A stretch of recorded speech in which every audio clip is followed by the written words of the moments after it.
Superhit Roni Mondal YouTube চ্যানেলে আপনাদের সবাইকে স্বাগত। একটা দুঃখের ভিডিও নিয়ে চলে এসেছে আরেকটা ভিডিও নিয়ে। গতকাল ম্যাচ আপনারা সবাই দেখেছেন আর সবাই দেখবেনও, কারণ আর্জেন্টিনা স্পেন ফাইনালে গেছে, মেসি ফাইনালে গেছে। মেসি গোল্ডেন বুট পেল না, সেটা ইংল্যান্ড জোর করে এমবাপে দুটো গোল করিয়ে মেসির গোল্ডেন বুট ছিনিয়ে নেয়। আর আজ তার হাত থেকে ওয়ার্ল্ড কাপ ট্রফিটাও ছিল। ওয়ার্ল্ড কাপের ট্রফিটা স্পেন ডিজার্ভ করে না। ওয়ার্ল্ড কাপের ট্রফিটা একমাত্র ডিজার্ভ করে আর্জেন্টিনা। আর আজকের সেই আর্জেন্টিনাকে হারিয়ে স্পেন কাপ করল।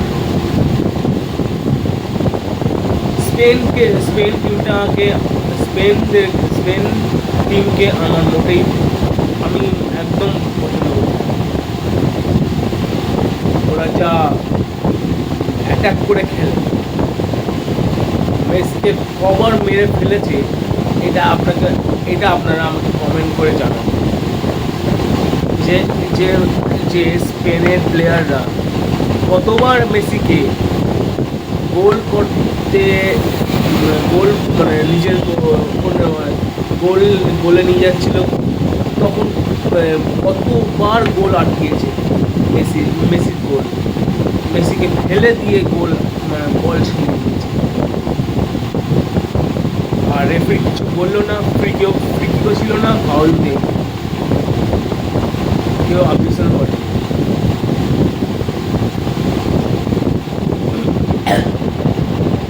এই ম্যাচটা হারার পর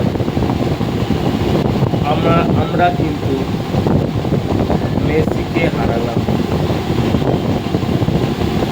মেসিকে হারানো মানে মেসি রিটায়ার নিল, আর খেলবে না। তবুও আমি বলছি, আর একটা বছর যদি খেলতে পারে তাহলে আমার চেয়ে বেশি আমি চাই আর একটা ট্রফি মেসির হাতে দেওয়া। এটা আমি এই বছর চেয়েছিলাম।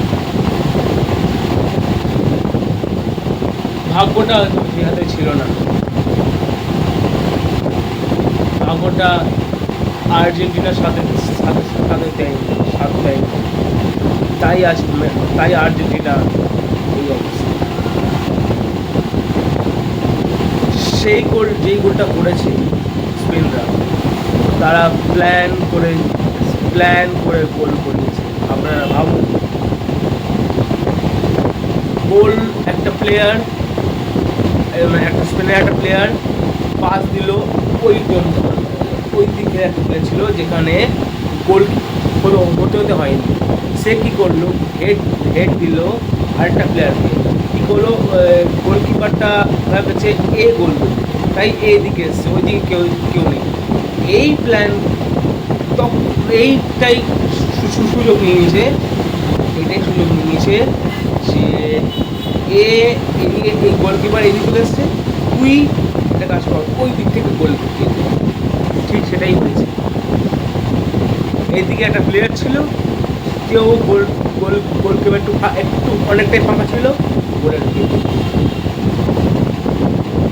এখানে কোনো গোলকিপার কোনো দোষ নেই। গোলকিপার হচ্ছে নাম্বার 1 গোলকিপার। সে কত গোল সেভ করবে, কতই বা আর্জেন্টিনাকে বাঁচাবে, তাও অনেক চেষ্টা করেছে। হ্যাটস অফ, হি ডিজার্ভ গোল্ড গ্লাভস,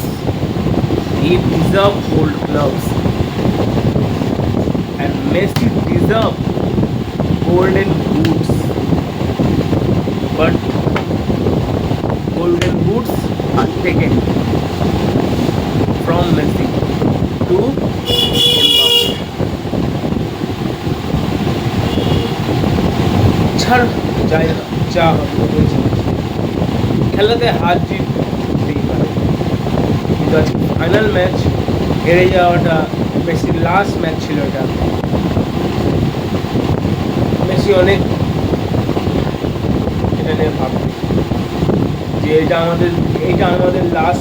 আমার লাস্ট ম্যাচ ছিল, আর সেই লাস্ট ম্যাচ আমরা জিততে পারলাম না, আর একটা কাপ পেলাম না। এই বছর যদি মেসি কাপ পেত,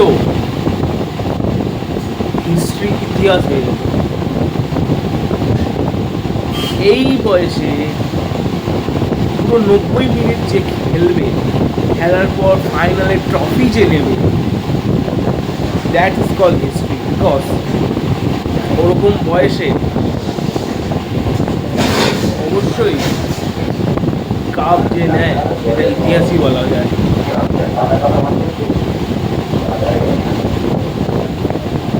যাকে মেসি ছেড়ে দিল টিম, সব থেকে দুঃখী হয়েছিলাম, সব থেকে এই খবরটা শোনার পর সব থেকে আমার পরিবারের মধ্যে সব থেকে ব্যথা যন্ত্রণা, কারণ আমি মেসিকে এখনই সাপোর্ট করি না, এখনই সাপোর্ট করি যে আমি আর্জেন্টিনাকে আমি বলেছিলাম আগের ভিডিওতে যে আর্জেন্টিনা যদি হেরে যায় তাহলে আমি আর্জেন্টিনাকে সাপোর্ট করা ছেড়ে দেবো, কিন্তু আমি কী করে পারি? মেসি, মারাদোনা এদেরকে সাপোর্ট না করে থাকতে পারি? এখন তো আরও কটা প্লেয়ার চলে উঠেছে। আর কালকে সব থেকে বড় ভুল করেছে লোটারো মার্টিনেজকে না নামিয়ে। সে যদি নামতো হয়তো ম্যাচটা টাইব্রেকারে যেত, পেনাল্টি কিক হতো, কিন্তু এত সহজে তো জিততো না। কালকের সব থেকে বড় ভুল হয়েছে লুটারো মার্টিনেজকে না নামে, কারণ তারা ভাবেনি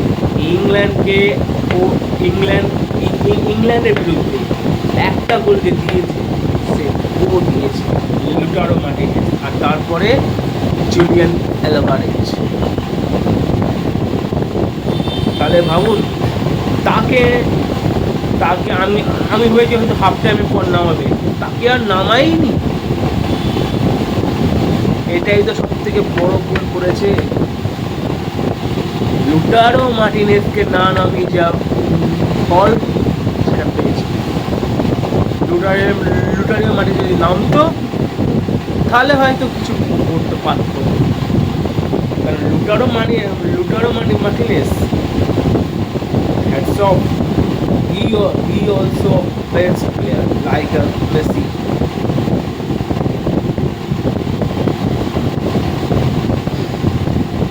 তো ঠিক আছে, ফাইনালি ফিফা ওয়ার্ল্ড কাপ এখানে এন্ড হলো, তার সাথে মেসির জার্নিটাও এখানে এন্ড হলো। আমরা মেসিকে খুব মিস করবো, খুব মিস করবো। পরের বছর মানে পরের 5 বছর পর আবার যে ওয়ার্ল্ড কাপটা হবে, আমরা সবাই মেসিকে খুব মিস করবো। আই থিঙ্ক হয়তো মেসি আসতে পারে, মেসি খেলতে।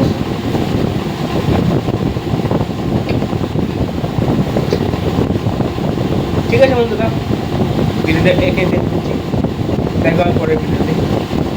আপনাদের কেমন লাগলো ভিডিওটা অবশ্যই জানাবেন, আর আপনারা কারা কারা মেসিকে সাপোর্ট করেন অবশ্যই কমেন্ট করে জানান। আমি মেসিকে সাপোর্ট করি, আমি মেসিকেই সাপোর্ট করে যাবো সারা বছর, চাই মেসি খেলুক